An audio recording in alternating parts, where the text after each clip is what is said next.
ऐसे करने वाला करो तो कि राजा बाना कमर में कर बनिया हमार जवानिया ताजा रही। और देखो ना करो राजा जवानिया ताजा रही। ये मैडम जी आप ई ना रहे ई ना ऐसे नहीं ताजा। तुम करो जी राजा बाना कमर में कर धनिया हमर जवनिया ताजा रही। देख लू चले वाला बनावा तनी सा भकले वाला मैडम हम तो पढ़ाई नहीं किया कर हम पढ़े के बाटे क्या तुमको पढ़ने है बताओ। मैडम बढ़िया हमरा के बात एक भाई। हफ्ता के छुट्टी ताही मैडम छुट्टी ना देन तो सब छुट्टी मांगे लगी लगन के टाइम छुट्टी ना मिली हां तुम राती राती जाके बिरहा गा लेना फिर भोर में आके पढ़ लेना। फिर हा गावेला कैसे मैडम तनी टवले आले दैया गविया कहता अरे मोरे रामा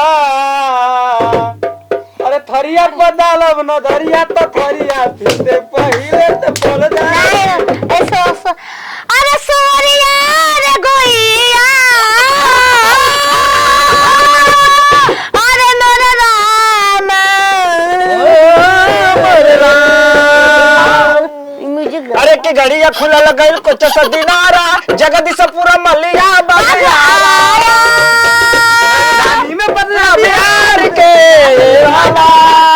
सब नाचे गावे छाड़ के ए रामा सब नाचे गावे मैडम जी बिरहा गावेला लेके कोचिंग क्लास में तो काई जे बिरहिए ना होई हम पढ़े लेके बिरहिए सुने बन जा पढ़बू तू छिनवा अपना पढ़ के करबू तार माइक बता काहे ना? एंजॉय क्लास कर क्लास कौन बुझाता छिनार क्लास छिनार मैडम आप पटले बिया हमारे वाला पालदा हाथवा घुटो अब चले ना अच्छा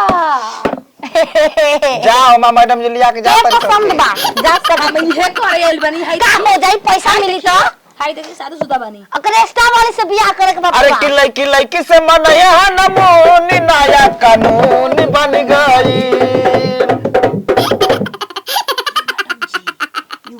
गोर तेर को के ई कौन डांस हो ए मैडम जी देखी मैडम जी प्रणाम प्रणाम काय के जा तनी अभी सरसों में जाए के के बाद मंतरा तीसी पढ़ा काटे दी अ के मंतरा आई के सरसों में मंतरा किसी रुपल बा हां दोनों एक ही खेत में हमनी के कुल रोप देना एक जा सिनाली अमुना फलवाद के बाद तू हम अपन छोड़ो ए रुका